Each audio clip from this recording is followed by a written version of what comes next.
red flags, the breaking point, and lessons learned. All of this and more. So I want you to stay tuned for the after discussion for OWN TV's All the Single Ladies. Stay tuned.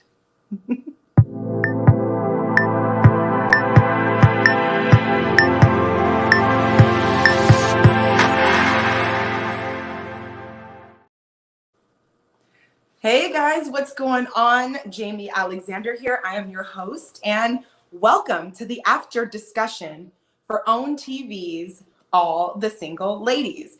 Now, you guys know what I'm about on this channel, and I know there's so many talks and shows and things going on when it comes to dating and relationships. But if you think about it, it's really important for us to take the time to chat about these things. Picking a partner, a life partner, a family, somebody you're going to build a family with, who you want to have a child with. All of these things are really important decisions, wouldn't you think? So I think it's really great that in this day and age, we're spending the time and creating the platforms and the spaces to have healthy conversations about love and singleness and getting together and what it takes and what it looks like. So today we're going to talk about red flags, emotional abuse, lessons learned, and so much more. I have a guest joining me. Whoop! Don't know where she went. So, pop an emoji in the chat if you have a story to tell as a single woman. Okay, I know I do, okay? Obviously, you guys know because you join into my channel often.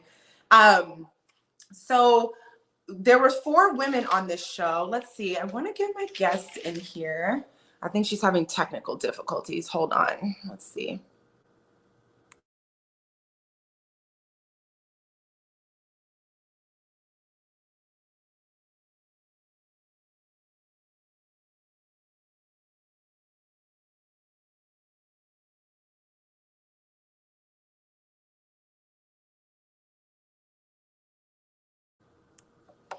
Okay, cool. Y'all know we got to get it together. Hey, Tawny. Thanks for joining. Yes, girl, we all have our stories when it comes to being single.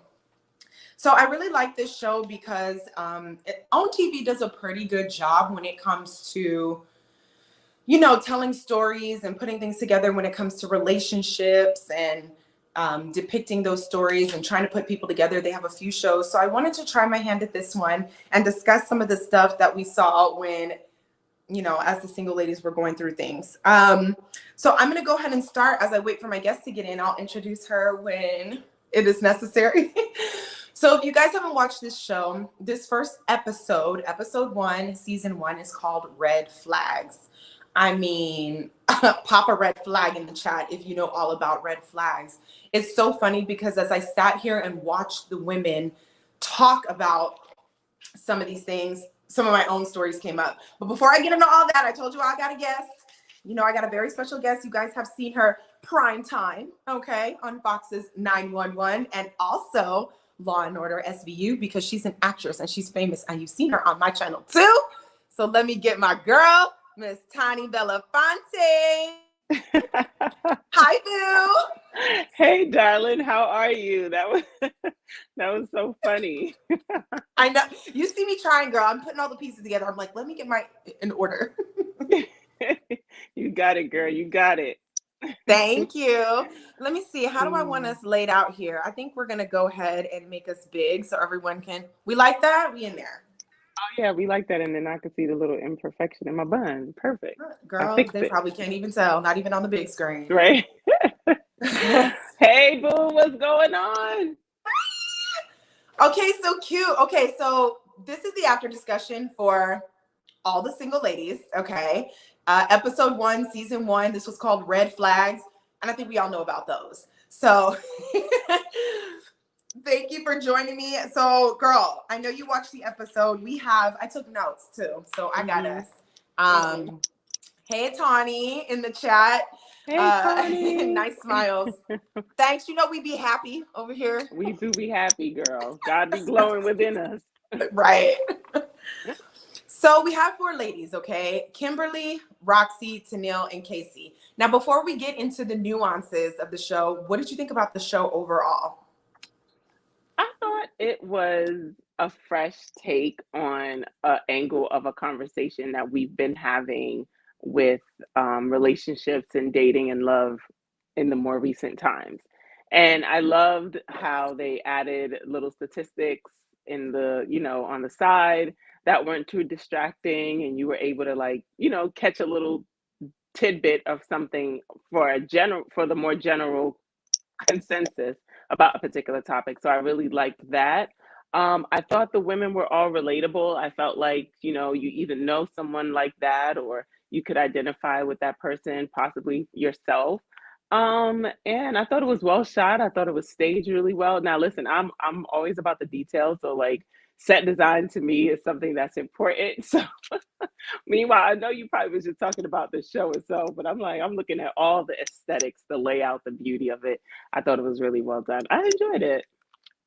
Yeah, but I'm glad you brought that up because that's part of it. It was intentional. So Hmm. because you're in the industry, I've been in the industry, we notice things like that, but I think it's cool to highlight that because it gives props to the people behind the scene who intentionally place things for discussion and set the scene so that we would feel warm, it would feel personable. The art I really did like. A lot of Hmm. people they discussed what they felt when they saw the art. I loved it too. Hmm. Hey, what's Hmm. going on, Amber D? Thanks for tuning in, choosing to hang with us tonight. So yeah, overall, I thought it was great. You're right. These are the discussions that we normally have. A lot of us women are having, but it's nice just to watch these other women discuss it. Because one, after I watched some of this, I was like, girl, run. Like Casey said in the thing, run. And we Hmm. we know this when we see it when we're watching other people. But I also was really able to see how being in it, how caught up we get, and how we cannot see how our decisions are to our detriment, whether we're depending on what we're falling back on. So I want to talk about all of that. A lot of what the women said, and I found myself saying it a lot in this season of my life as I attempt to date and these things, is the way I was raised. That's the way I was raised. My mom was like this, my dad was like this. A few examples: the girl Casey in the red with the tats, who was dating the husband. She was talking about how her dad was a Jehovah's Witness and her mom was Catholic, and even though they had two different religions, they still together after 40 years, but the mom is really hard pressed to do what she gonna do. So what did Casey pick up from that? I'm gonna do what I'm gonna do. You know what I mean? And who else? Tennille talked about her dad treated her mom like a queen, and then that started to go on the decline. So she went from thinking that her parents had this perfect marriage and glorifying it to watching it decline and now being like, ooh, I was wrong. It's not perfect. So now she's looking for perfection in a way. So that's a lot because I find myself recently like trying to explain to somebody I was dating, like, this is how I was raised. And as I'm saying it out of my mouth, I'm confronting it while also trying to show and tell him, this is why I'm sticky right here. And so in relationships, I think it is so important on the girl side, the guy side, it doesn't matter, to realize we all come with these stories. We were raised certain ways. We got examples from certain places and they're stuck with us, but it takes time to kind of, mesh with somebody and see what's coming up where, how, and why. But when you're cognizant, I feel like you can fix it, address it, look at it, be real about it. So I thought that was huge in this discussion. What did you think about all of the involvement of how people were raised and how it played out in their relationships? I mean, it definitely shows how important it is to have a positive union and kind of almost displaying all the things, all the attributes. And that's a lot of pressure on parents, right? To say that, wow, my child is really watching me. They're really absorbing every single thing that I'm putting out there. And you have to be this model and almost seeming like you can't have any imperfections. But I think Mm. within that, there's so much power because if you understand that, yes, my children and the way they are raised is going to influence them as they get older, then it forces you to really make tough decisions in at the tough times, right? Like make that the right decision in the tougher times. And so sometimes it's not about shielding your child, right? I think it was Tennille's parents. She had there was the perfect household, and then all of a sudden she found the bitterness. It's not about shielding them, right? It's like letting them see everything, all the colors, all the aspects, because when they see conflict, and then mommy and daddy can now make up, and mommy and daddy can talk about it. And I saw mom do this maybe silent treatment for 20 minutes, and I knew that meant she was mad. But you know what? After that, I saw her maybe go to dad or dad go to her, or they somehow met in the middle and they made up. So now it's okay if something happens in my relationship. It doesn't mean that it's over. It doesn't mean it's the end. Speaking of that, I was dating a gentleman recently, and he kind of displayed the fact that he thinks every discourse results in meaning that the situation is over. We had it was a miscommunication of sorts, and he kind of disappeared, and I was just like, hey, I'm not with that. I need you to be consistent. And his response was, instead of like, because I did go missing, but there were a few things happening in my life at the moment, and he had went missing the prior week. So it was almost like he was getting a taste of his own medicine, but I wasn't doing it on purpose. And instead of him asking, hey, is everything okay? I've been trying to reach you. I haven't heard from you, because my track record shows that I answer his calls, I answer his text messages in timely frames. I'm not playing around. So now all of a sudden I'm being different. Instead of him saying like, hey, is everything okay? He immediately went to the end and he said, listen, this is the last time I'm going to reach out to you. And if like basically giving me an ultimatum, like if you don't respond, then this is over. And then when we got back on the phone, that was one of the things he said. He said, so are we done? Are we done? And he was racing to the end. And I Woo. think a bit of whatever trauma, whenever that happened in his life, where it resulted in him thinking that any type of discourse, any type of friction, there's somehow not going to be a resolve, and it's going to mean we're over. And we have to really see that. So me seeing that now in my present moment, I'm like, oh, I understand what that is. This is somebody who's hurt. This is somebody who hasn't felt security in a while, probably in a relationship, because we're out here dating and the waters are muddy. Okay. But I didn't hold it against him, but it was definitely something I noticed. So I think as we get older and we learn ourselves and we reflect on our past, it's important to understand, yes, what influenced you when you were growing up and how you were raised, but then how is it affecting your relationships presently today? How are you either managing it in a positive way or allowing it to rule you in a negative way? We always have to do some self accountability at some point. So our kids are always watching. It forces us to be,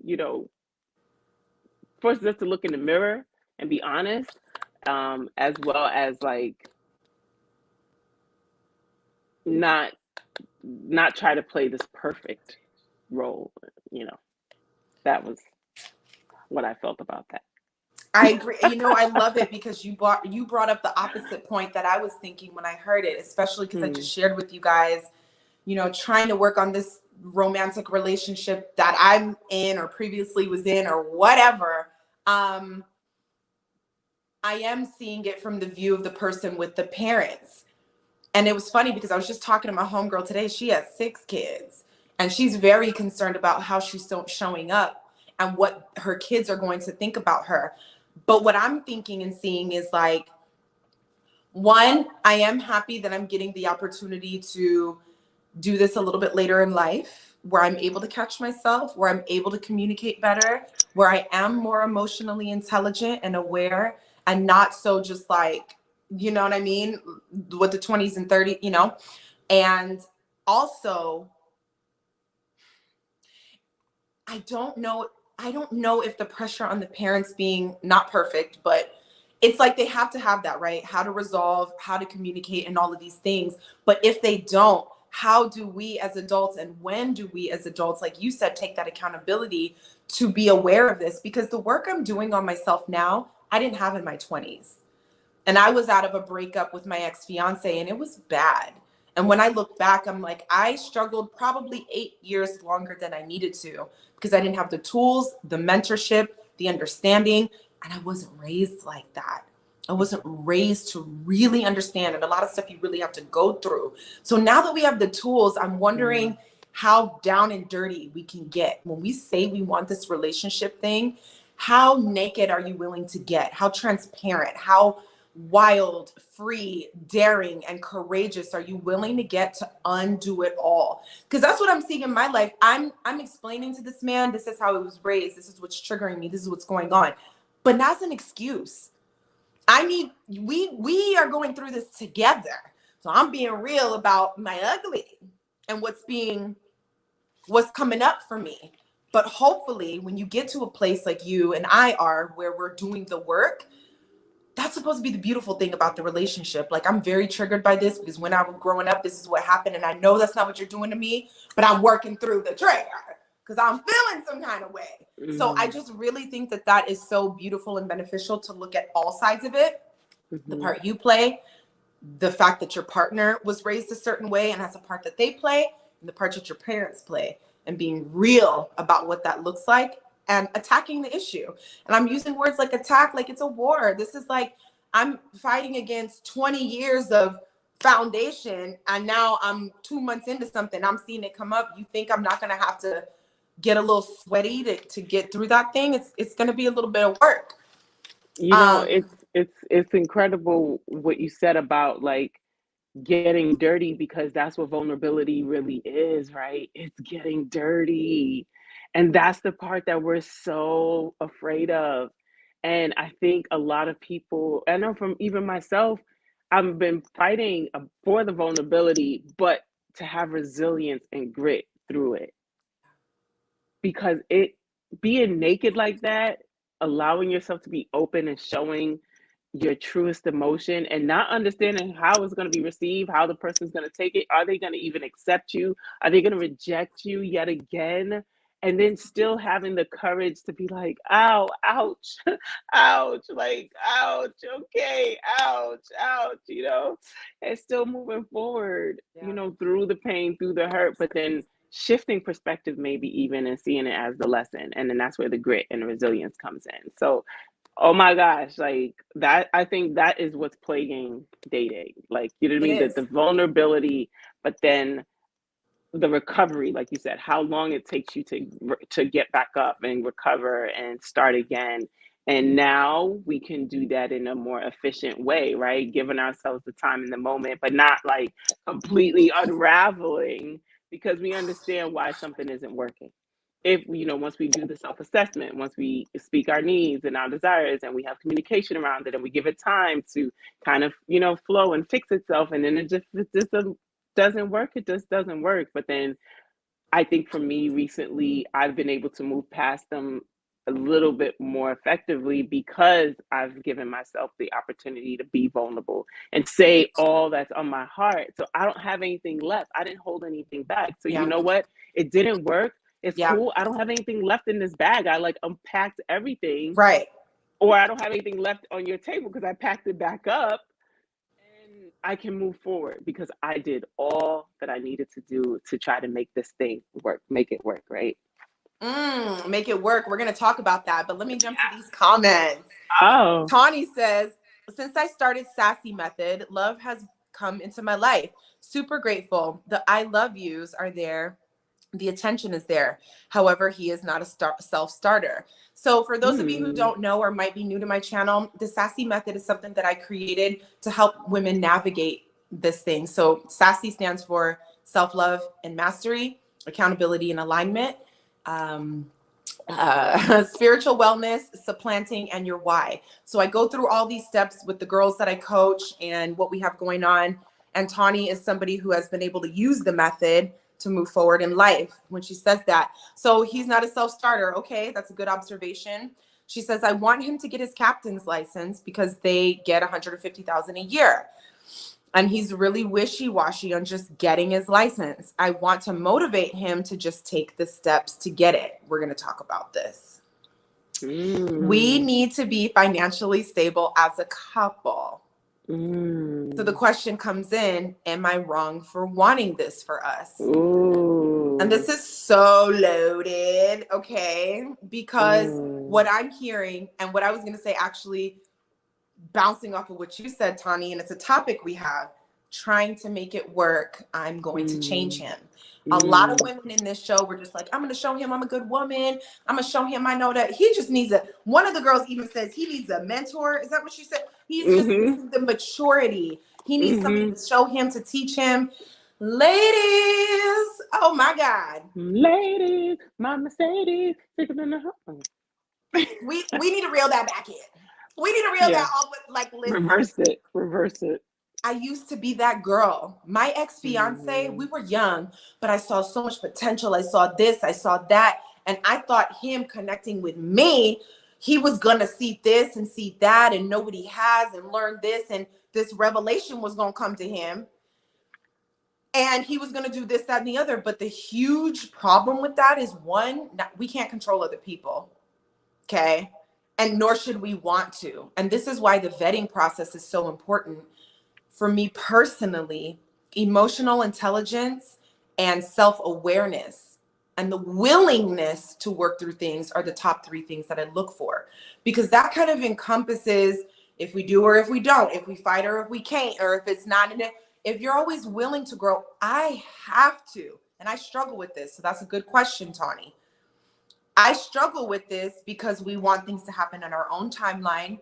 We get nervous about if these guys are ever gone. Is he ever, we got to be financially stable. Is he ever going to be the type to hop up on it and get the license? Is he going to is he going to make the move? Am I going to sit here for 3 years hoping he's still, and that's a tough one, but I want us to learn, and I'm speaking to myself as well, to release the notion of time, let people be who they're going to be. I'm learning to date a little bit slower so you can vet some and kind of see how people function. But the number one thing that I can say is we will never be able to do that. And we're not trying to be someone's mama. I'm trying to be his lover, not his mother. Okay.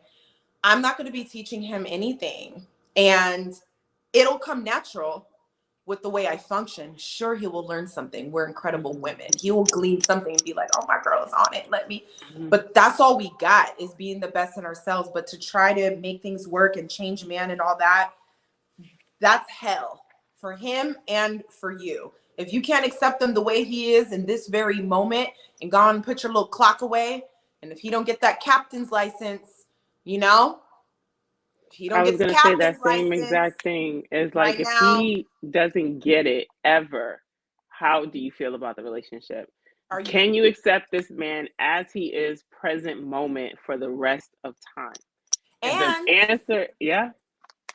side note, because I know her situation personally, you know how he is with money. So are you putting your expectation on him needing to make money via the captain's license? Are you putting that on him? Because you actually know he's good with money. Side note.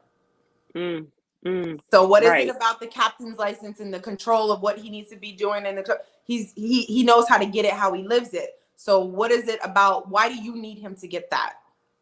Oh, yeah. Is it a form of like keeping up with the Joneses? Is it something for you to be able to say, my man has Security. this, or a level of security that you think you need?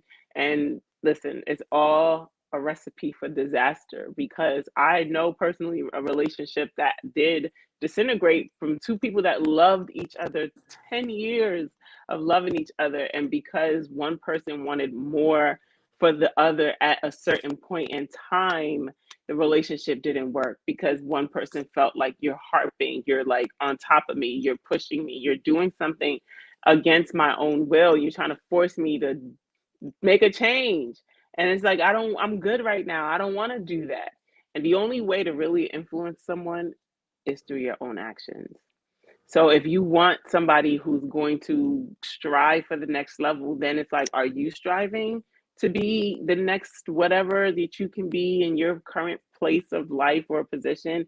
Is there a new hobby you can find that can, um, just complement your life. That way, once you're done working and you know you have some free time because you're a teacher and you get off at 3, and maybe you're done grading papers by 5, but you want something to do till 7, are you finding new things to stimulate you so you can now take your focus off of him and what he is or isn't doing, and you can put that focus into yourself and fulfill yourself in that way? Because if he is happy where he is and with what he's doing, and you can see yourself happy with him in this current moment and present moment, even if he never achieves another degree, then what are we fussing about?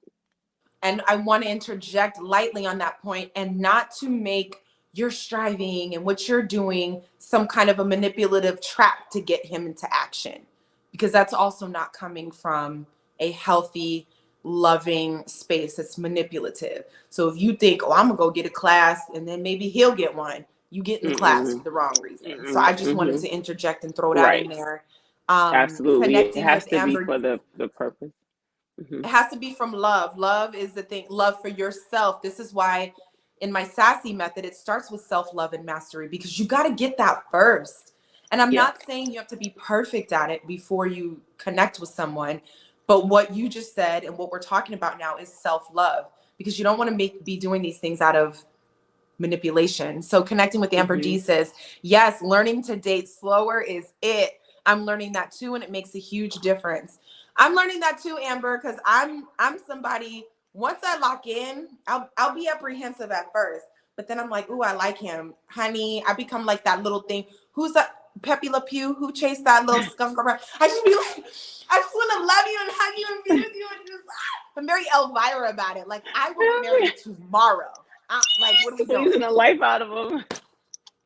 I will get married tomorrow. Don't play with me. I made it up in Right. my. So I am learning, and this is something that's become challenging for me. And I don't know why I'm like that or where I got it from, but I'm seeing how it's not serving me in ways. Ooh, what if it's a little fear of losing the person? So you feel like if you can hurry up and lock it down, now you won't lose them. They'll be with you forever. Like they It's can be it right there. it's a little bit of fear of losing them. Like, I need Mm-hmm. to hear that choice. Like, oh, you ain't locked in like me. Well, then you don't love me. So Mm-hmm. what are we doing? Mm-hmm. You know, it's a little bit of that. It's a little bit of fear of abandonment. Like, is it bad that I care so much so early? And I have such a big heart. Like, when I care, you won't know. Can I be doing all that right now? Or am I gonna scare him away? Is he gonna match my whatever? Does it matter if he matches my level of care? If he Doesn't doesn't match matter. my level of care, can I survive right now? Like, it's just a lot. But if my heart, without my mind, without my fear, wants the slow roasted love. I want to Oh, slow know. roasted. Yeah, I want to know what makes him smile, what keeps him up at night, what drives his purpose, what in reality, without all the BS, I'm okay with the slow. I want you to know me and I want me to know you. But unfortunately, these old habits be taking over sometimes, and Lord have mercy, we're working. Amber D says we also have to look at what we bring to the table, especially when we have big expectations. And there's, yes, I love that. And I think a lot of the discussions we hear about now about bringing to the table, da da da da, I would love to say that it doesn't have to be equal. If he has $1 million, I might have a list of 10 other things that can turn that million into two. It doesn't mean I got a bag, I'm working hard.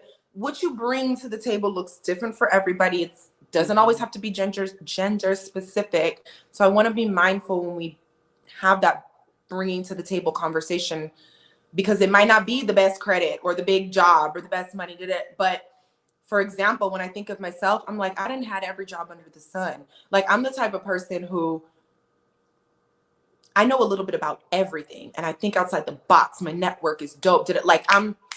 I know what I bring to the table, and it's not necessarily like I make 300,000 a year, and I'm that. So you gotta know what that is and what you have going on. Let me see. I want to get through these comments and then dive back in.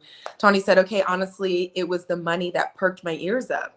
And I love the beach and the idea of being on the boat whenever I want. My bad. He is very happy, humble, and a beautiful soul. I need work. Girl, at least you know. Let that man Because if he's doing it for you and wanting it, he's not going to be happy, and you're not going to be happy with an unhappy man. I know we hear happy wife, happy life, and it is that, but it's also happy spouse, happy house. These men need to be happy because we are being who we need to be to serve that. What do you think about this comment, Tawny? Did she not nail it? Absolutely. Absolutely. And you said it, like you want to be like he can want to make you happy and that could make him happy, but he still has to want to make you happy. You can't like fight him his happiness, pouring into you just to make yourself happy. You got to be happy first. He sees you happy, he may then want to make you even happier because you're so happy. Like, you never know with being yourself how a man is going to respond to you, to that light, just that pure happiness within yourself. He's like, oh my gosh, she's already so happy. Like, what can I do? I want to do something for her. I just love to see her smile. Men really, in certain ways, they really just want to see that. They don't like to see us cry, but they would love to see us smiling. Remember before there was this whole movement, street harassment, and men would tell women to smile as if we were there for their pure beauty, aesthetic, and enjoyment, right? Which we are in a way. But if I don't want to smile this day as I'm walking down the street, I should have the prerogative. But they look upon a woman as this thing of beauty, this innate, natural, just effervescence of just glow and just all things love and just endless glistening glitter of beauty. And they're like, just smile and just make my day even better. You're like, I don't want to smile.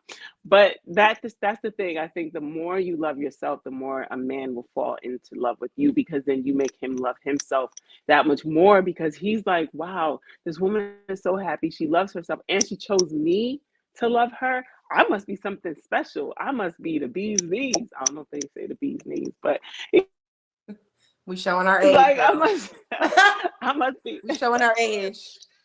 I must be the bee's knees. No, my mama used to say that. No, my mama did not say bee's knees.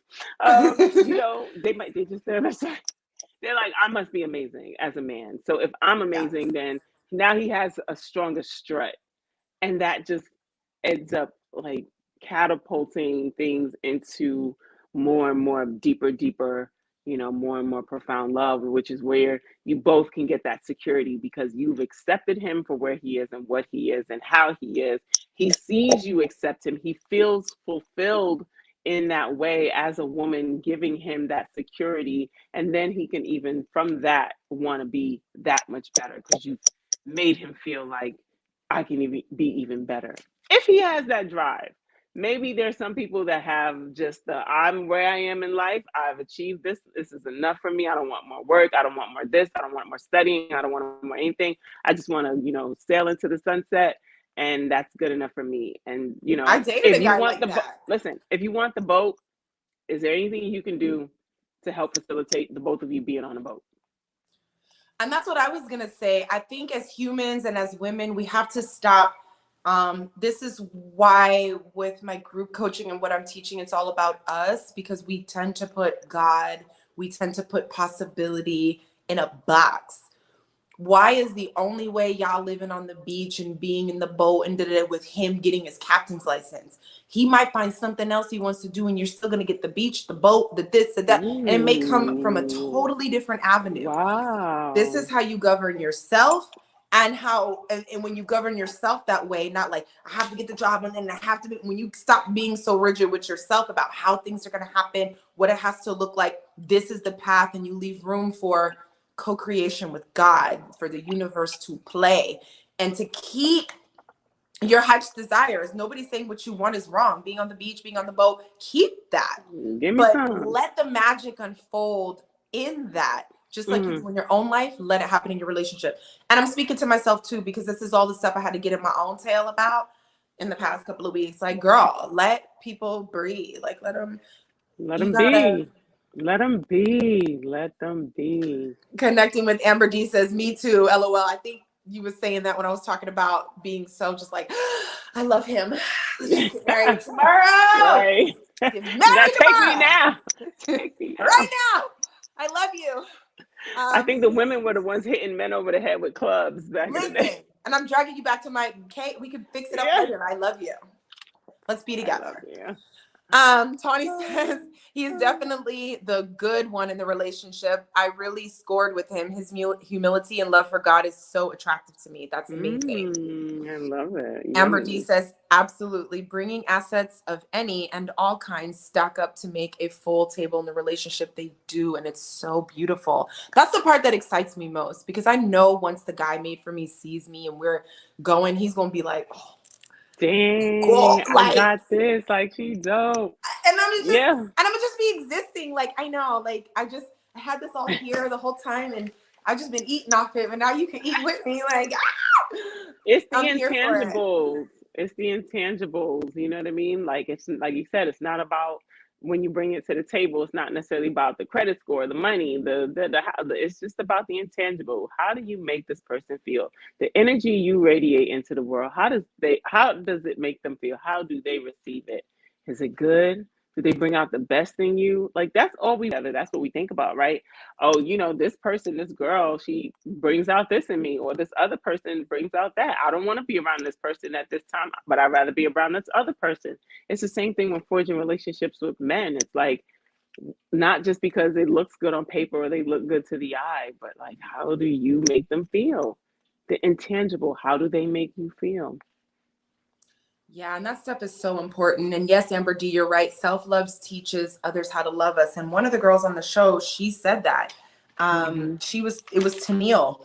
And I really felt for Tennille because early on, I was in an emotionally abusive relationship and I didn't really know how to label it or what to call it. I just knew that I was with this guy. I pretty much laid eyes on him and we were like this ever since. We were together for 5 years. We were engaged. I was young, still in my, formidable years. Is that right? Whatever. When you're still forming, you're 19, 20, I was early, we're engaged. We're doing all these things. And he was emotionally abusive. And it's like when I watched Tennille speak about how her guy would say things like, you will never find somebody as good as me. He bought her 3 rings knowing she wants to be married and like dangled this stuff as a carrot in her face. Like, and did take he a even picture. buy the ring? Did he buy the ring? Whether he did or didn't, to the She never psychological, got it. yeah, the psychological, Yeah. like, oh, I did have this for you, taking a picture of the ring, but now I'm not going to give it to you because you're not, and then sending her on the psychological spin of like, well, what am I doing? What am I not doing? Or her aspiring to be an actress and him having those connections and being like, you're not good enough. Yeah. And so, just to be a little transparent, like I grew up in the entertainment industry too. I was doing a lot of music videos when they were hot. Okay. And like just movie sets and all these things. And my ex-fiance, like, he would step out and I would find out, and I'll never forget. One time he was very comfortable telling me, you're not pretty enough for me to marry you. Because it was about the mixed chicks, the light skins, the Asian and black. And this was after I found out what was going, like, but I was at the place like, but we love each other, but we're best friends. And like, I love him. And like, but we're in love. Like, how do I, because he would say these things. And just like Tennille said, when I'm ready to walk out the door, cry. Oh, how's this thug? He a little pretty thug, but he finna cry. Like, I must really mean something to him. Oh, the Just manipulation. Young girl, Yeah. the emotional abuse. Have you ever experienced anything like that? Maybe not to that extreme, but I wanted to talk about how easy it is for us to get caught up in what we're hearing, because like Amber D in the chat said, it's a self-love thing, but we're just now kind of using this language. I didn't grow up sitting with my mother or my father and being like, this is what self-love. They might have tried to tell me in different ways, but it just didn't register. I didn't think that what I was doing was such a detriment to myself that I was really hurting myself by staying in that relationship. And if I would have known better, I would have did better, because it was a train wreck. Yeah, and you put so much time. I think that's when time comes back into play, right? Sometimes we operate outside of the concept of time on the construct. And then we have these situations that we put so much effort into over the course and period of time. You know why? Mm-hmm. The way I was raised.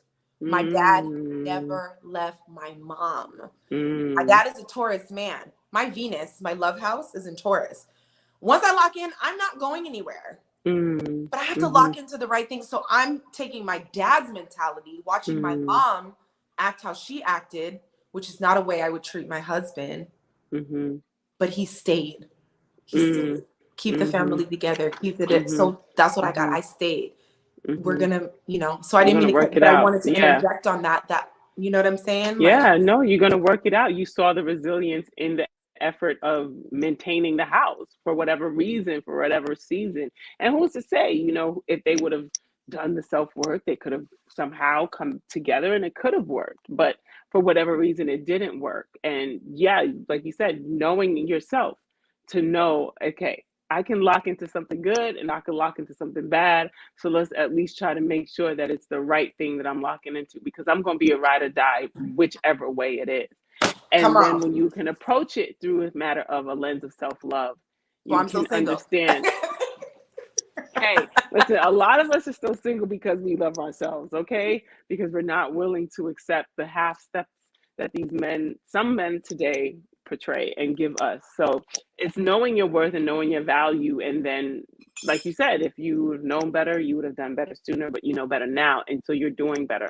And, unfortunately, sometimes that leads to lonelier nights and longer spells of times that you just don't have that person that you want to experience life with. But in the end, because you love yourself, you've made the right choice and the right decision. Because listen, I'm not going to be more miserable with someone else than I am with myself.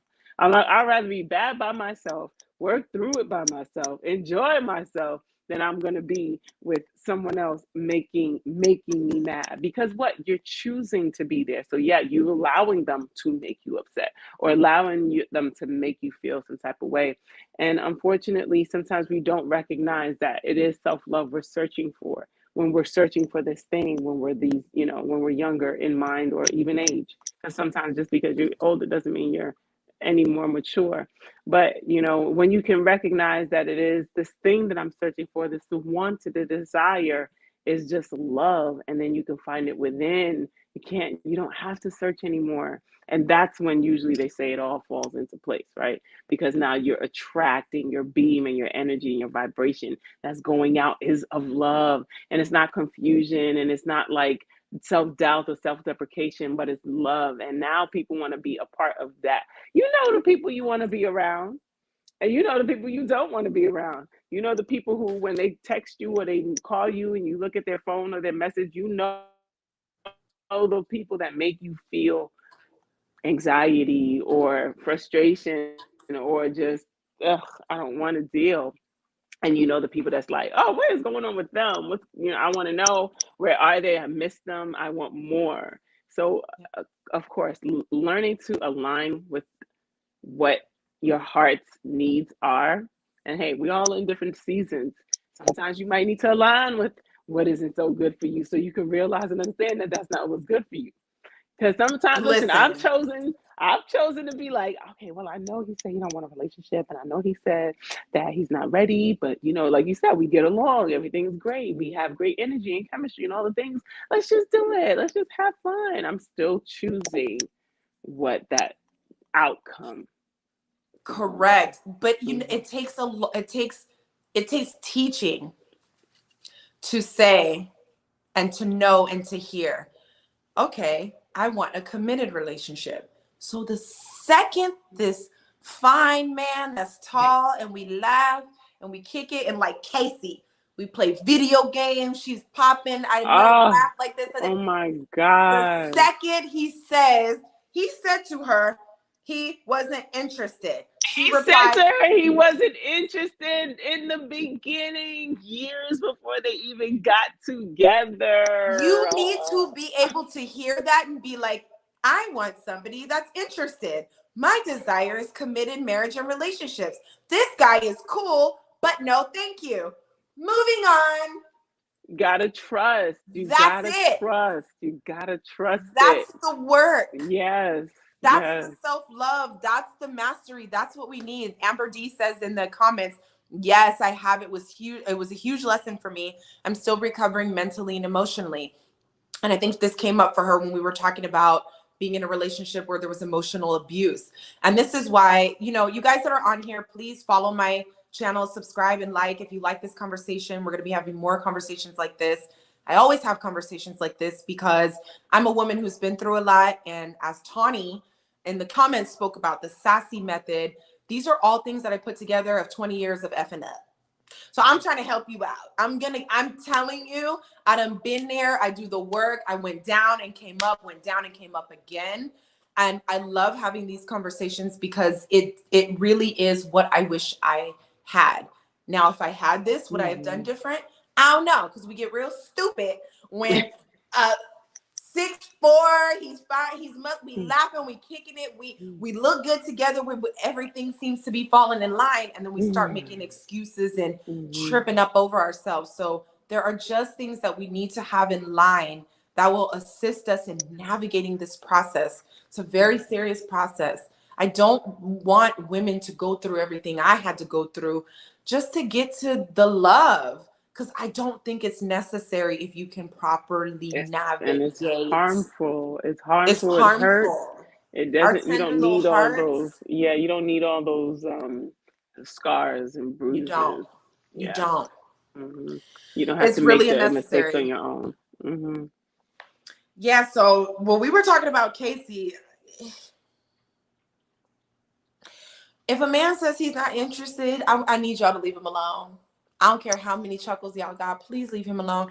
And that's part of the lesson that she learned in staying too long. I did the same thing with my ex-fiance. I stayed too long. He's my best friend. We were like this. The second we met, we just I can't were in. imagine there wasn't more. I'm sorry. I can't imagine there weren't more red flags in that relationship, even though they bought a Girl, house and she lived said them like. all.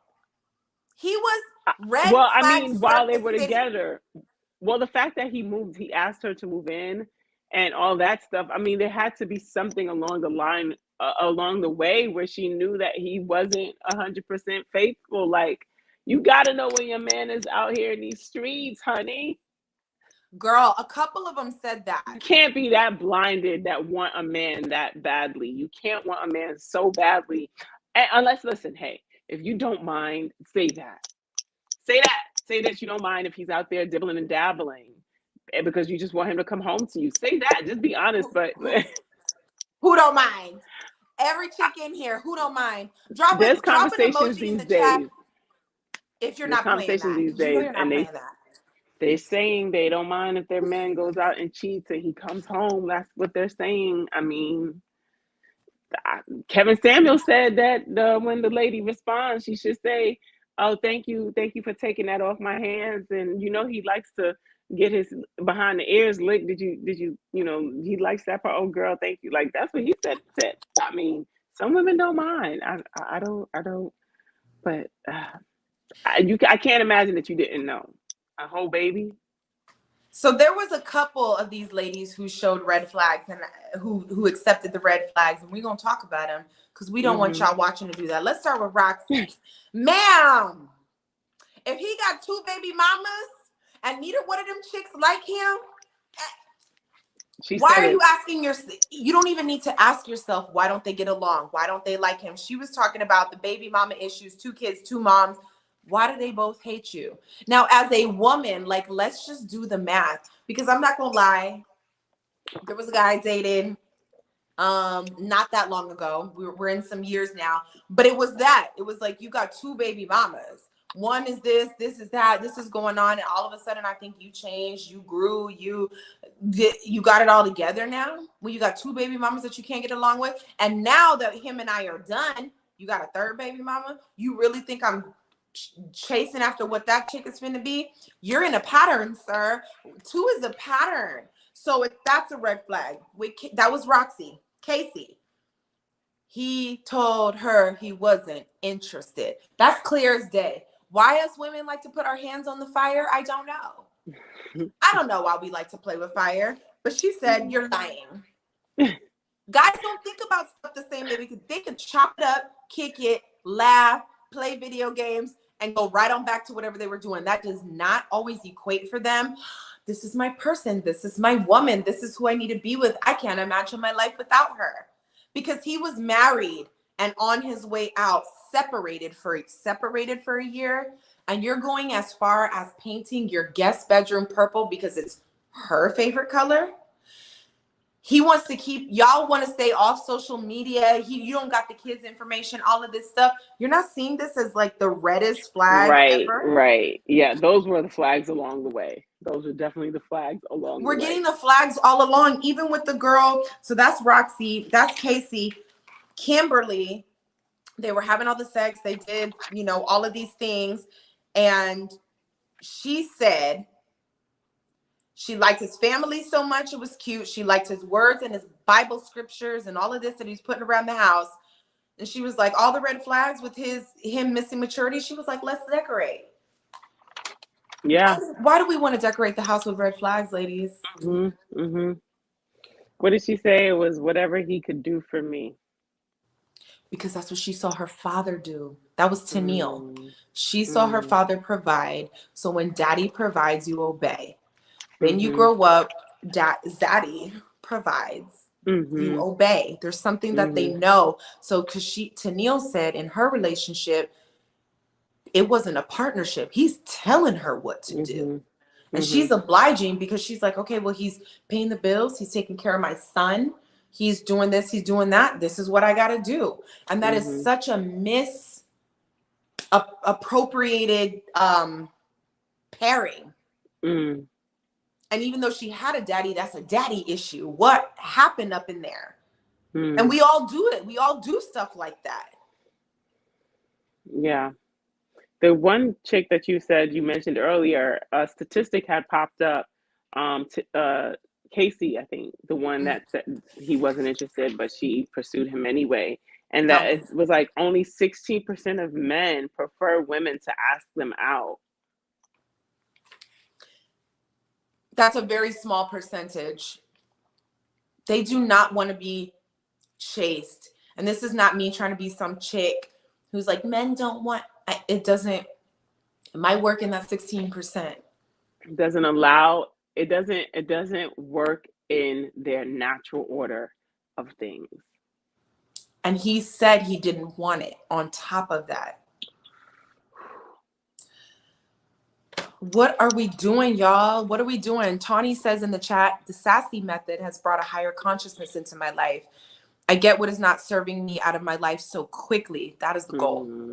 Ken loves me for who I am, and that's what I wanted in the first place. So that's all that matters. Amen. I mean, just love him for who he is. Because you fell in love with him as he is. It's okay to want more and desire more and be ambitious. But it's like if the person doesn't want it, then you got to support that. And if they want it, then you support their ambition.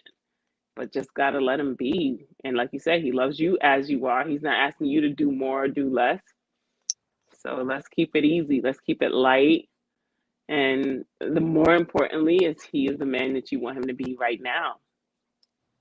And I like that you said keep it light, because again, that's what I'm, working on. And I notice my heart wants to keep it light all the time. It's my mind and it's my stuff that's like, are you sure? You sure you can keep it light? Because if you keep it too light, you know what's going to happen. You don't want that again, because you know how comfortable people get, or how to, ain't no room in that. And I will admit I have that in areas, but the point of doing the work is to be able to see that. It's not the fact that you got issues. It's not the fact that you were raised away. It's not the fact that you've been through this, been through that. It's like, that's fine. We all have. But how do you navigate through that? And then can you choose someone to navigate through that with? Right. To me, that's the boat, the house, the car, the money, all that is, we doing all of that. Okay. Can you be patient with me and love me for me? I promise I'm going to always show up in self-awareness and willingness. Can you do the same? That is, but you got to know what that means for you first and foremost. And once you know what it means for you, then you can go do that with other people. I really think the more we approach our loving romantic relationships the way we do with our personal friendships with girlfriends and guy friends, I think we could have a different outcome, because you don't speak to your friends and you don't demand things of your friends in that way. You just accept them for how they are. They're walking this journey. You're there to support them. You're not over Yeah. there like, girl, you need to do this, you need to do that, you need to push this, and you need to push that, you need to start doing this company, you just, oh, you want to do it? Okay, great. Yeah, you are super talented. I know you can succeed. How can I support you? That's it. You're not making all these demands. You don't have a whole lot of expectations for your Yeah. friends. And I Yeah. think if we can really employ that in our romantic relationships, again, the airiness, the lightness, the fun, the joy, the knowing that when I go to this thing, it's like a theme park. When I go here, I pay my money and I get through Woo! this turnstile. Exactly. We're going to have some fun. I get home, it's going to be fun. And of course, there's going to be moments and times of tension, but without, again, with your friends, how many times are you guys fighting and arguing about whatever? And maybe it's because you're not like, in their space day to day, and you can like get off the phone with them if you feel like it, and you can kind of dismiss them until you want to talk to them again, whatever it is. But just that idea of accepting your friends as they are, if we can just do that in our romantic settings, I think we could have a lot more successful relationships. I think so too. It really is the fear and the stuff that gets triggered that keeps us from that. A lot of the times as people, we don't realize, one of the statistics that popped up was the ability to form a stable relationship starts to form in infancy. And that was one from GY Today, whatever that is. But to realize that starts so early on, you have to have a knowing and knowledge about it. Then you have to grow into the truth of who you are. So you can actually respond to life authentically and not from what the church said, what your daddy said, what you saw, but to what you need and to what you want. And it's that freedom that gives you space to flow. Otherwise, you are in a space where something happens to you, you get hurt, you get impacted, and it becomes this thing. Now you have this thing that you carry around that you promise yourself you ain't finna let nobody touch. So you build a fort around it, you build an igloo around it, you put bricks around it, and now you've got like this whole thing, and you're changing doorways and you're making room for this thing that you ain't gonna let nobody touch because it hurts. When I was 5 years old, that hurt.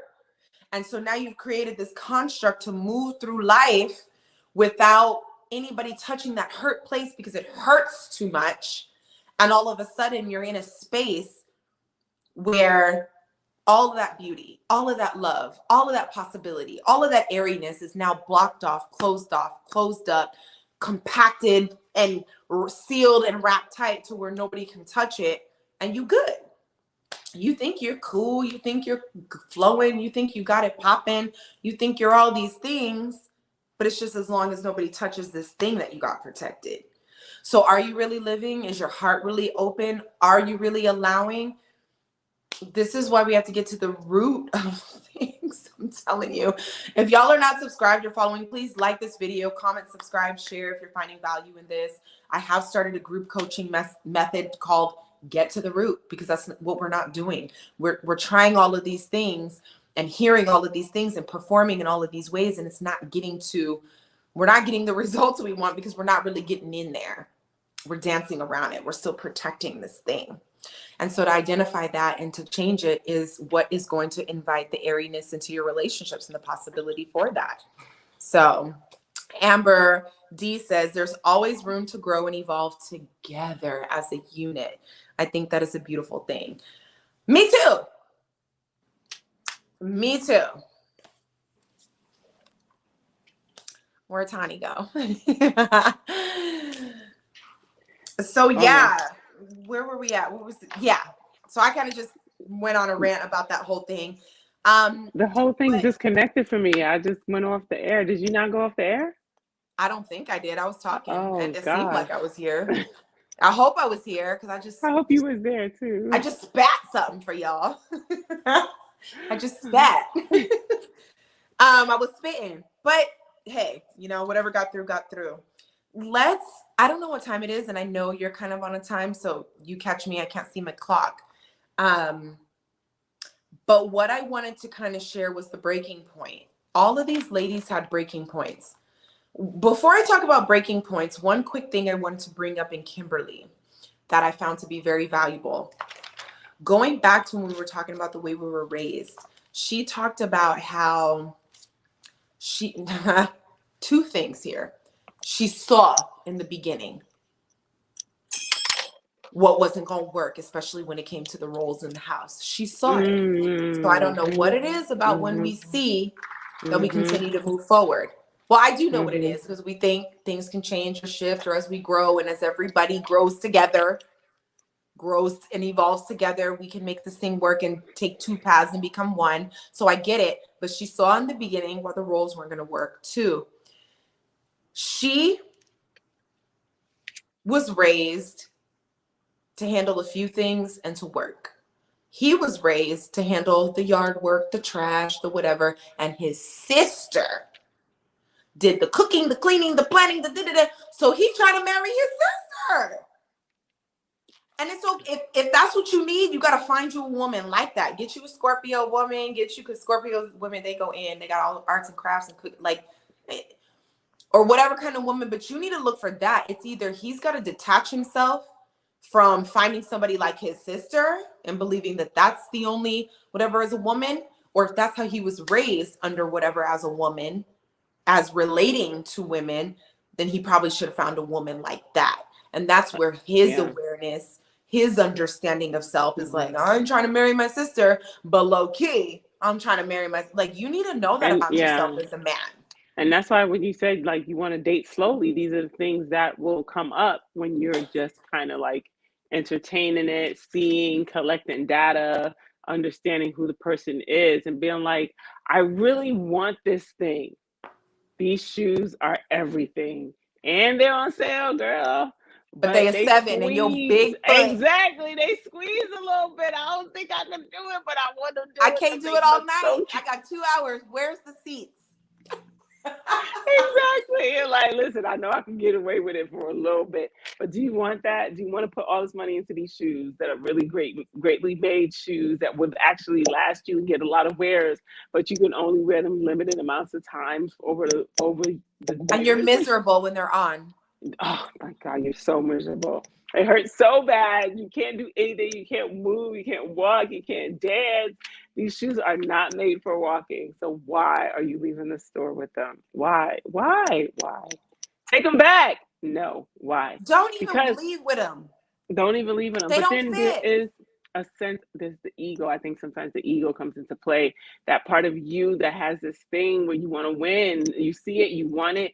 Something, because now you have to accept a level of defeat, a level of this person didn't choose me the way I chose them. They should, they see me, they want me. I know they want me, right? Like, come on, how could they not want me? But then it's like, if they're showing you that, listen, it's just not it, you just gotta accept it. We just have to accept it. It's okay. And the lesson doesn't have to be so, and the lesson doesn't have to be so painful. It doesn't. And you know what I was talking about when you were off is that thing that we get in us when we get hurt at like 5 years old, and then we wrap all of this stuff around to protect it. We change everything around us to protect this. As long as somebody don't hit this, it's good. We good. But it's like that type of thing is what gets triggered or poked or hit and hurts and relates it to the depth of the pain of somebody rejecting us when we were like 5. It's like not even real at this point. We're big boys and girls now. Is that wound so deep and so hard to deal with that you would rather sacrifice the ability to walk, dance, have longevity, kick it, play when you know it's not for like Jamie? That's so crazy. What are we doing? When we know better, we do better. I shared with my last live that there is knowledge. It's getting the information, the knowledge. And that's just the receiving of things. There's understanding what you're hearing and the knowledge that you're getting. And that understanding leads to comprehension. Can you comprehend the shift, the change, the information? And after the comprehension, it turns into wisdom. Wisdom is the application of the thing. So it's like we can hear all of these things that we're discussing today, but can we comprehend it? And then after we comprehend it, can we walk it out? And, you know, I have to say at this point in my life, I think it's continual. You get the knowledge, understanding, and wisdom, walk it out. You hear it, comprehend it, then walk it out. You hear it, comprehend it, and walk it out. This is something that is always happening and always a rotation in our life and giving us an opportunity to play out so we don't keep in the same cycles. Girl, I know you went out. I just be talking. Girl, I don't know. Literally, as soon as you said what I was talking about was it cut out again. You must be dropping a gem, girl, because for some reason it does not. Girl, now you gonna have to catch the replay. No. Listen. I'm hoping this got recorded because I don't know what's happening on my end of things. Because listen, every time that's the second time you said, "Well, what I was saying was," and then it literally just. Well, that's I okay, won't let you girl. go back. Yeah, I have to go get the replay. It's all good. I'm just yapping away. So you're talking about the lessons learned, right? Yeah, and I was just kind of explaining that it's one thing to hear it, that's knowledge. One thing to understand it, that's comprehension of what you're hearing. But then wisdom is a whole different ballgame. It's the application. Mm-hmm. We're constantly in this cycle with the stuff that we get, the stuff we comprehend, and then it's like it comes up and you're like, oh, I'm supposed to do this now. I just learned that. Like, right. We kind of never get out of that. But for me, a lot of the stuff regarding romantic relationship, this type of energy came a little bit late in the game. So I feel like I'm playing catch up, especially because my most tenderest, open, deepest relationship was very early on, and being engaged and all the stuff that happened in that, it was very early. And then I had to work myself out of it. And now therapy and healing and everything is a thing. It's not something that I was privy to. So that's if you have the information and you can comprehend it, which takes time, you can turn it into wisdom and application faster so that you're not X years old and not like it matters, because a lot of these women was like, ignore the timeline. If we skip on to the lessons learned, two of the women were very clear about ignoring the timeline, focus on yourself, be patient, and love yourself first. And you know what? Like, honestly, the wisdom is within. It's You know always why? there, ain't it? It's always there. You know why? Because I even heard you say, I should have left it sooner. I should have left the relationship. You knew there was a part of you that knew to walk away from this relationship. I have the same things. There's always a part of you that knows, but it's what the lack of self love, right? It's the thinking that you're going to find whatever it is that you need outside of yourself. It's the thinking that this person is It's the going to give you conditioning. something. It's the conditioning. It's the validation that you want from others, from somebody else to say that you're good enough, you're okay. And then the time, holding on to the timeline of being like, well, I put this much time in, and so that means I got to get something out of it, as opposed to being like, no, my truest self is telling me that I don't need to be here anymore. I don't care how much time I put in. I don't care what has gone on and what has transpired. I got to get out. Because if we listen, But we I got won't even get tricked. ourselves in. I got tricked because the only reason when I look back that this man was like, but I love you, it's because I left him alone. I knew that. I was like, oh, he's tripping. Bye. And I like this man couldn't get a hold. He had to call my daddy's house phone. He could not get a hold of me. And then it turned. So it is all the things that you're saying, but damn it,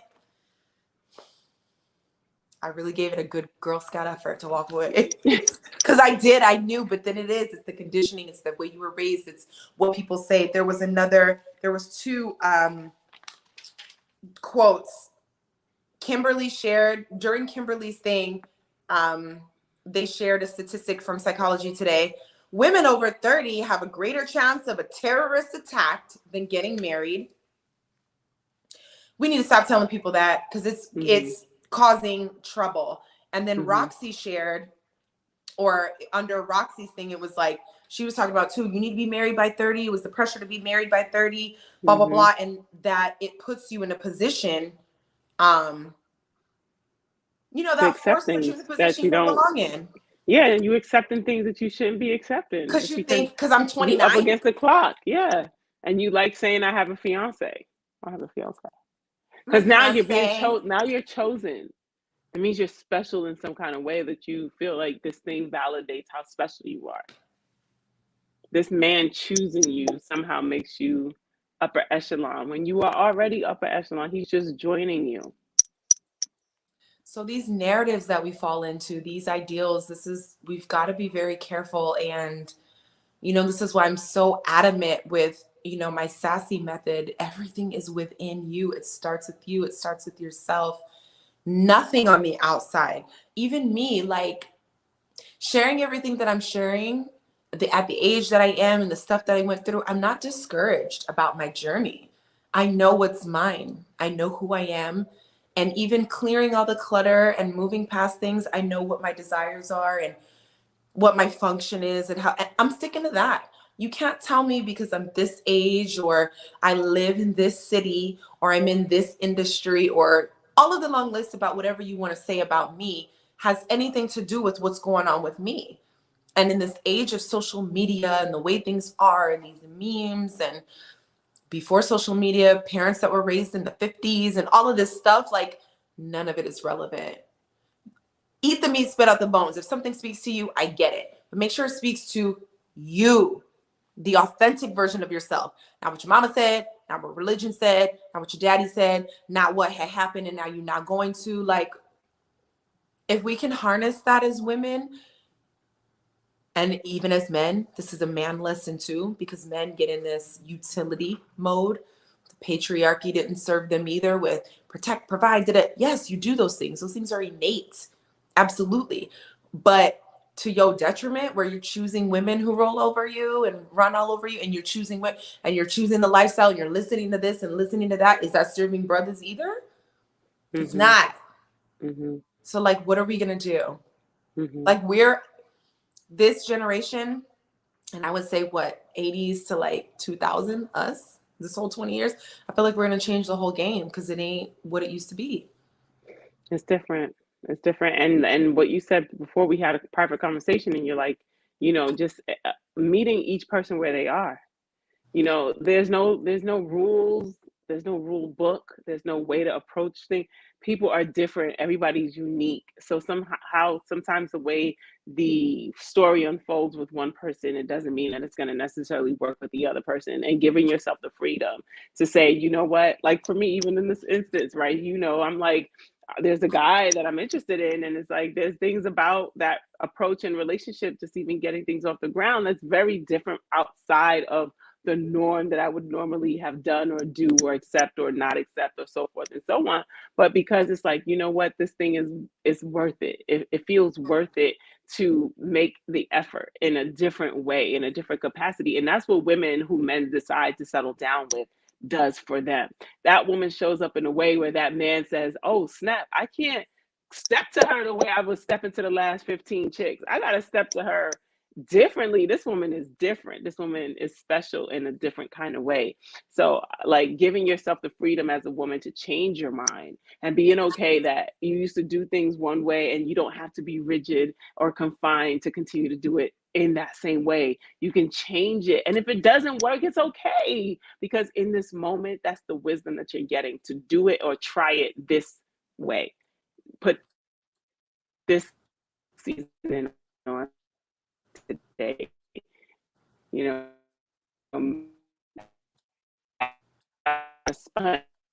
money or whatever it is.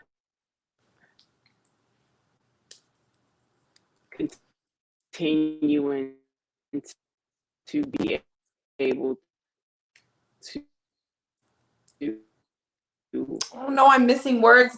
Is it glitchy for you guys uh, too? I got almost all of it though. have the space for flexibility. I definitely agree with the flexibility. It's necessary. I know as women, we can be rigid out of fear. I'm still working my way out of the same thing, so I understand completely. But the goal is to recognize it, change it, and shift it. You have the power to do so. You were equipped for that, and there is no rule book, which is what essentially I think Tawny was saying. There's no rule book. You've got this. You have everything within you to know how to navigate yo stuff.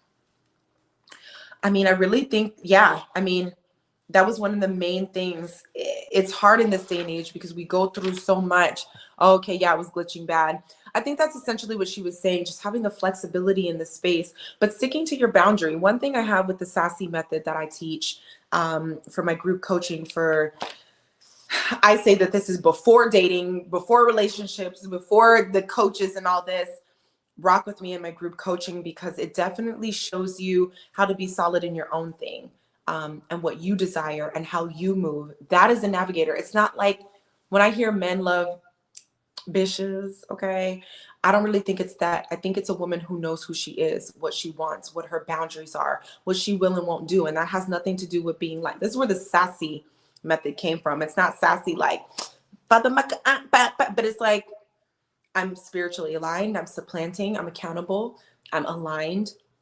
I have spiritual wellness about myself.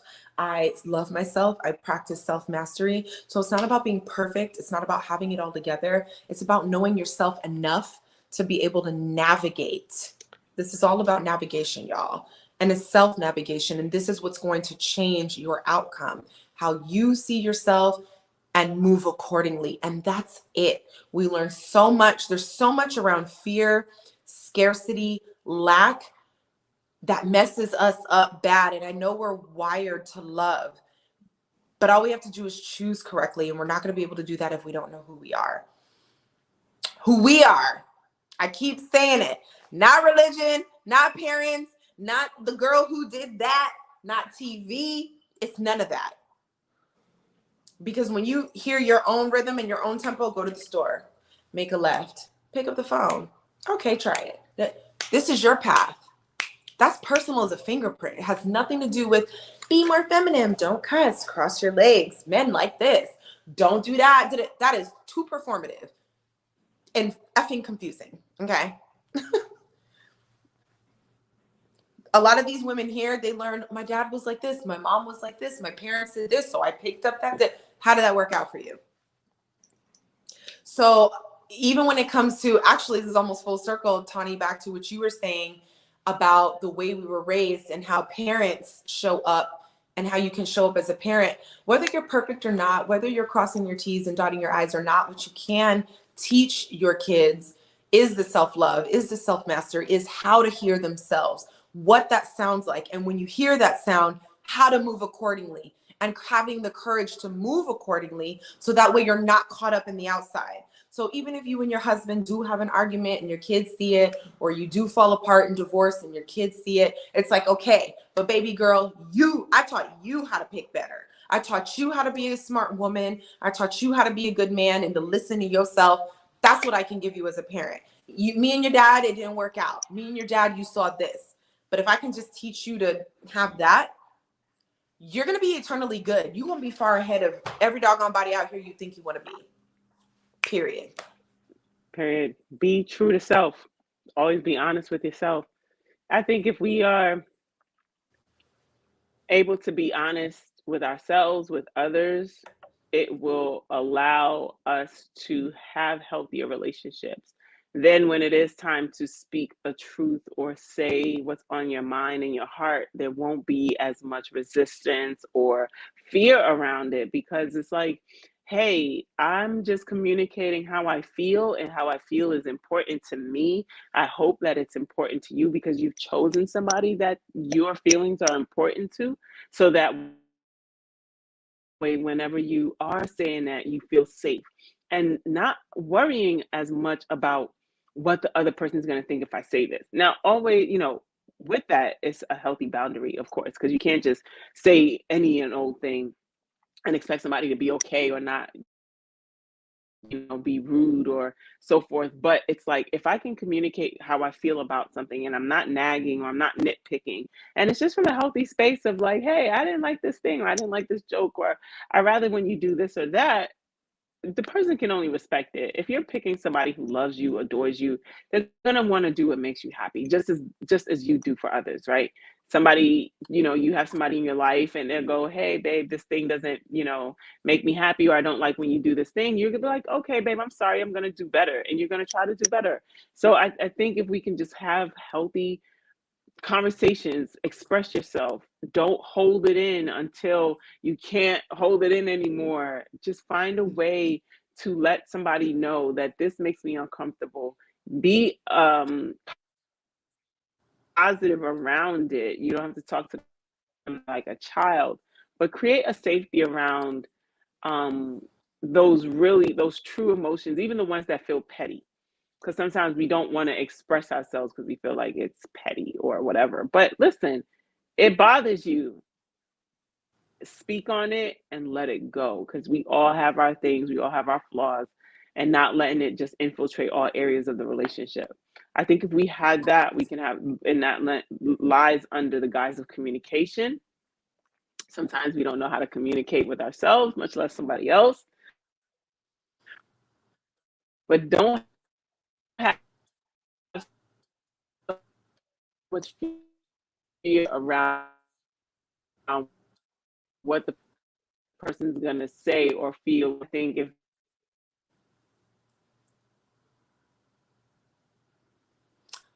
Okay, you're Tawny, if you can hear me, you're glitching, but I think you're kind of saying like don't not say things because you assume somebody's going to respond or answer a certain way. And this is why it's so important, just to piggyback off what she was saying, to pick somebody and to vet somebody and connect with somebody who understands that flow. We were all raised a certain way. We all went through hardships. We all went through things that changed us, shaped us. So the ability to have the conversation and be emotionally vulnerable with someone who's just like, I hear you. Damn, that's messed up. Okay, I get that. That's crazy. I hear you. And to be able to come back and like having a dialogue about it and then being able to move past it. To me, that's the beauty of relationship. I think we talked about this at the top of the show. It can be hard to do some of this and hard to get this from people because we're in this like serial dating age where it's like dating apps, find this, have options, blah, blah. For me, it's a mix between the old school and the new school. Like, yes, date around, vet, be open, especially when you're in your 20s, this, that, see what you like, learn yourself, grow, get to yourself, love yourself, mastery. But there also comes a time where you got to be doing enough of that stuff to hone in on yourself so you actually know when you're connecting to the next person and your energy is not so dissipated that you can't have these quality conversations with people. Sorry, I just kind of picked up where you left off. I think there was, girl, yeah. I'm sorry. I feel like I need to go because I feel like I'm just creating all this technical difficulty. No, it's good. We're actually pretty much at the end, and I know you have things to do anyway, but I enjoyed talking about this show. I thought it was really good. There was another statistic that popped up where it says 2015 study shows that 69% of women initiate divorce. And I've been seeing that a lot on like Twitter and whatever, especially when it's like these freaking gender wars. I can't even deal. But guys being like, well, women are the ones that initiate divorce. But as you can see with this girl, Kimberly, at some point she felt like she was dealing with two different people. She's asking for divorce papers and half of him flips out. Then he takes a deep breath and rolls his shoulders and it's like, what did you need? Like, that was creepy. That was creepy. And listen, this is why you got to know people. This is why you have to know people, because it could look all pretty, but then after some days, some time, some years, oh my this God. Fothermuck is crazy. Certifiably. A whole other personality. Right. And that's another thing we don't talk about, right? Like, how many of us really are on a spectrum of some sort? How many of us really do have these traces of like autism and neurodivergence and ADHD? And there's like all these things, and you wonder why you can't deal on the daily. Like, do we really know what we're dealing with? and who we're dealing with if we're not willing to take some time and dig into nuances and really like, We have this no isn't idea. easy. We have no idea. My mom always says you could be married to somebody for 40, 50, 60 years and still not know And them. not know them. Because it's like you sometimes don't even know you. You sometimes have thoughts and things that you do and that surprises you. So how are you going to know someone else? You can observe them and think you know them, and you don't know them for the most part, but like you never really know somebody. I've been seeing even think like, girl, again, we don't talk about a lot of it because we feel as though we're protected in a way where we're not going to encounter certain types of people. But men are out here killing their wives. You know what I mean? And They like are. hiding it. Like it's crazy to think that you can marry somebody and think that they love you and they are over here plotting on your death. While you have your kid in your hand.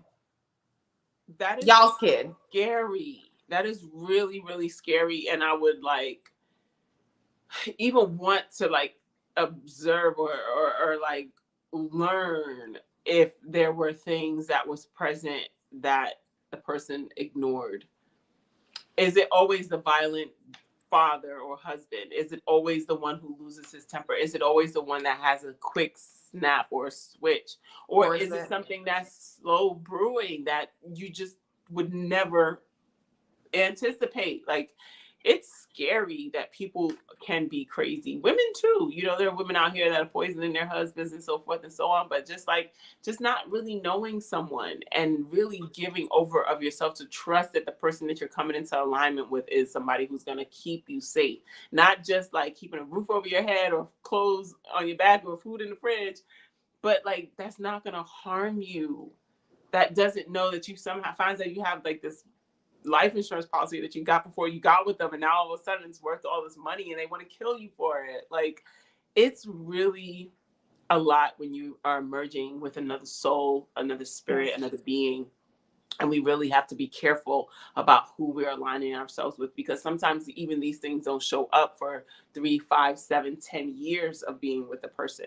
But there's this dating coach that I watch sometimes, and he always says you have to be willing to walk away no matter how long you've been in a situation, in a relationship. And if you can see yourself walking away, then you will not tolerate certain things. You will not be afraid to speak up, because when you speak up, you'll learn who you're dealing with. You'll learn who this person is based on how they respond.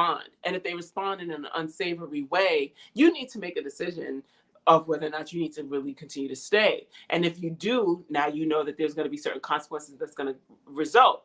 But if you are timid, you just don't know who you're going to get. But speak up, speak your mind, speak your thoughts, and watch how this person responds. Right? You have, just like how men test women, we have to somehow sometimes set little things that we got to test their behavior, test their response. What are they going to say? You need to know how your partner is going to react, so you don't find yourselves in a situation where you've suffered verbal abuse, like the young lady that went through the drive-through, and all of a sudden she gets all this anxiety because when the man she was with, they were going through the drive-through, he created like this horrible situation for her.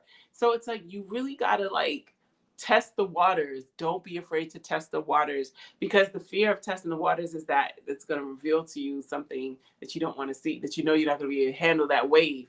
But listen, if your boat is not big enough to be out there, then it's okay. Your canoe is meant to be on a lake, not an ocean. Like it's okay in the river. You know, it's okay. Just know that your safety is more important than what you perceive to be happiness or love. And you know, trusting yourself that you're going to choose what's best for you and your safety and of your children too, because sometimes women, they choose these men over their kids' safety. I believe it was Tanel that, you know, she could have left. That one time she left with her son and then she went back, and as she said it, she said, I don't know how he's going to receive this later. I don't know how this is going to have him respond and treat women. But you have to know that you showing him these things, it does shape him. And you going back to this man who's been harmful to you is choosing this man over your son, over yourself, and over your son. And we just have to be, we just got to listen. It will be lonely. I ain't going to tell you no lie.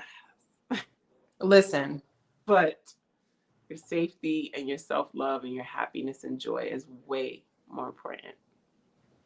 It is. And I agree with all of that. And all that was gems. And what I want to add to it as nuance is when we tell y'all and we say, be ready to walk away, this to me speaks of having the kind of maturity that allows you to be secure and non-attached at the same time.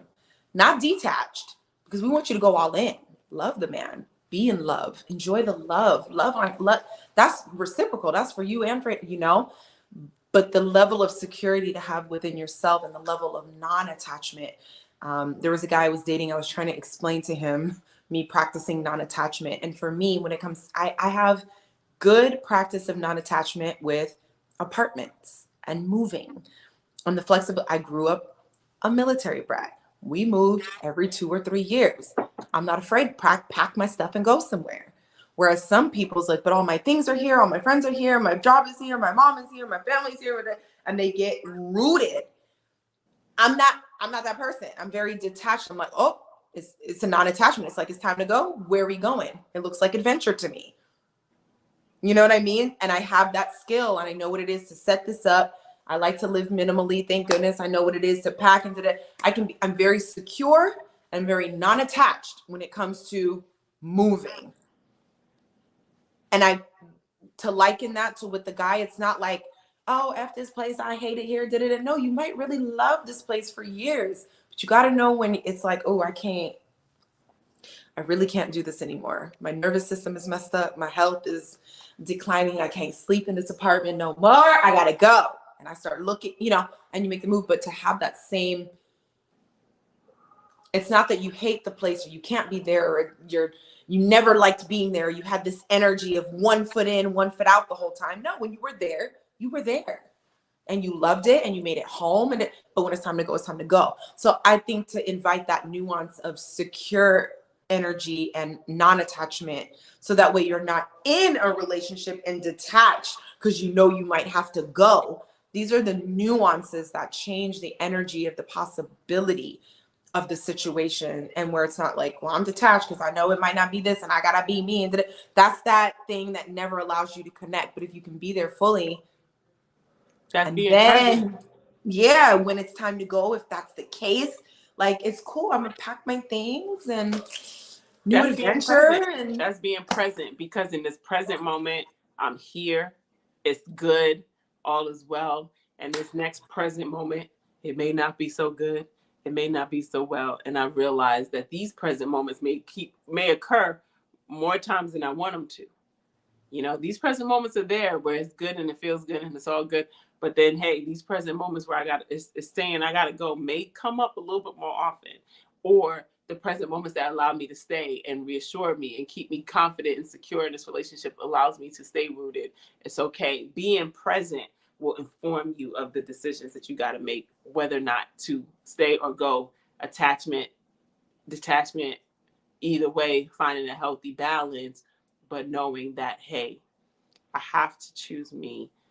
Listen, we were born alone. it's a constant.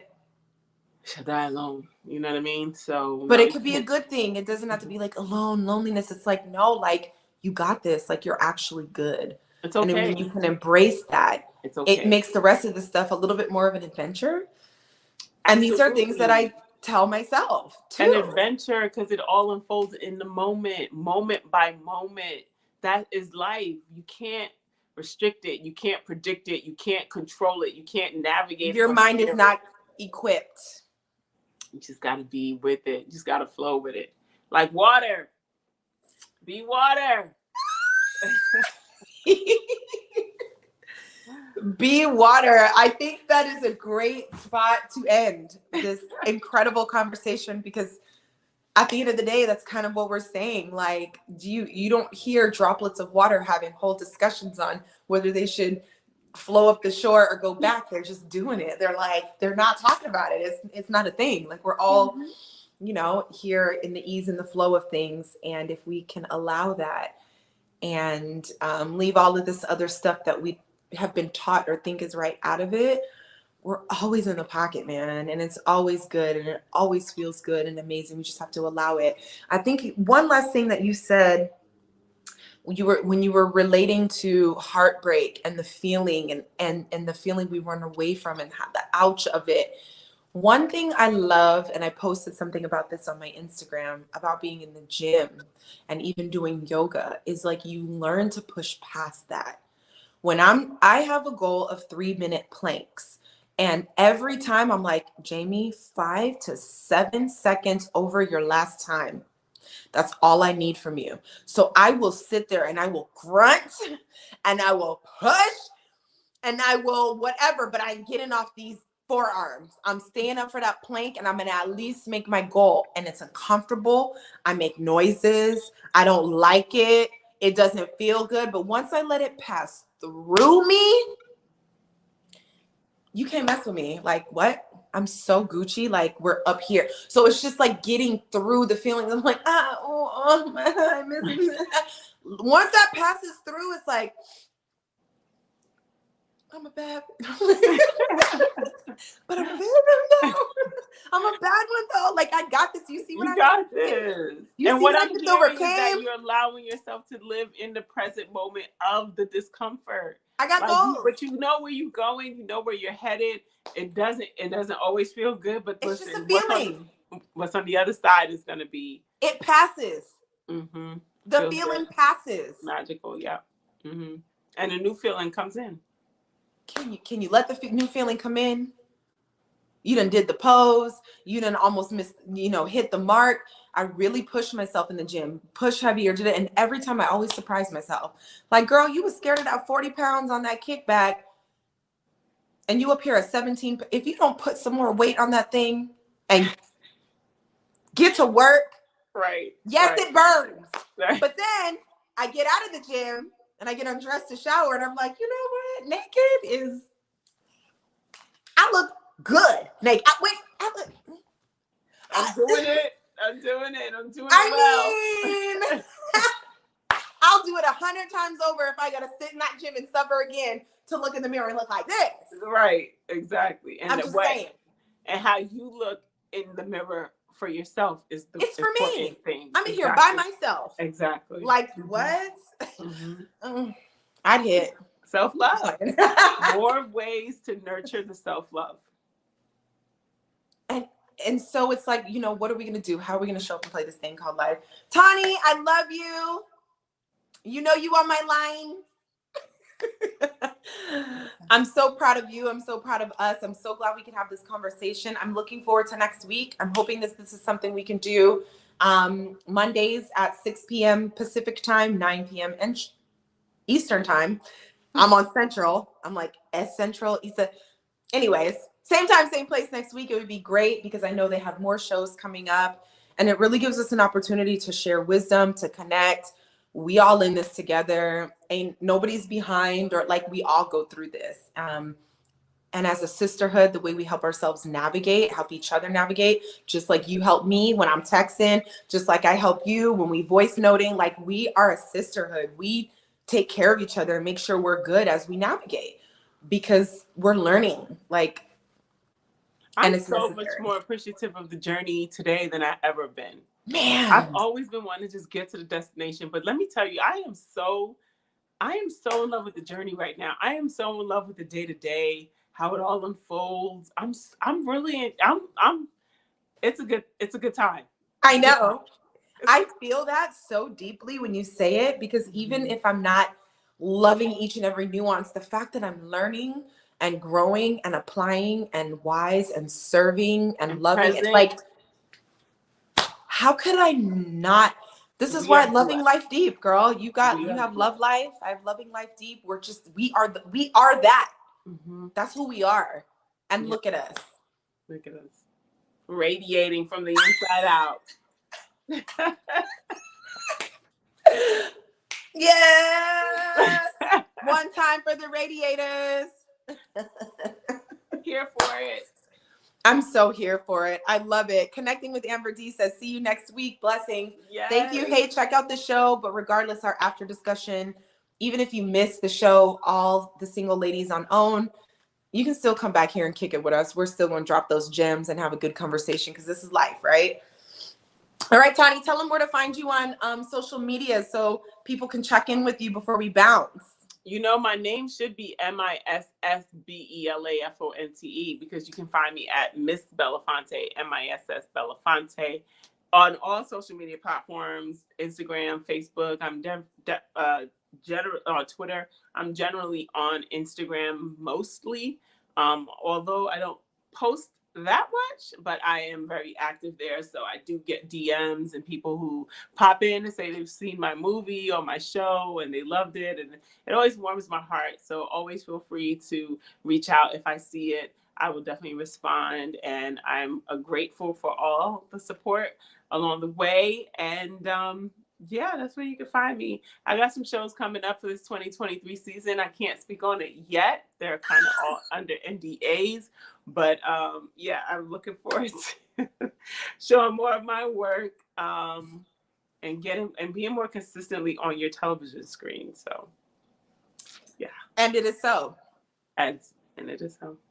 Period. You guys know where you can find me on Instagram under Jamie Alexander. And of course, Loving Life Deep on Instagram. Please subscribe if you enjoyed this. Share with a friend. Discuss it. Subscribe to my channel. I have so much more coming. I'm about to launch my group coaching, my sassy technique, my getting to the root group coaching. I'm taking everything I've learned in the past 20 years and saving you from having to deal with it on that level because it's unnecessary. And I'm gonna tell you exactly why, how, where we're going, what we're doing. It's working. I got a group I'm working with. These ladies are soaring and it's only been a couple of months. Let's do it. Let's go. Stay locked in and we'll see you guys soon. Make sure to subscribe. Make sure the notifications are on and see you next week. Bye. Bye.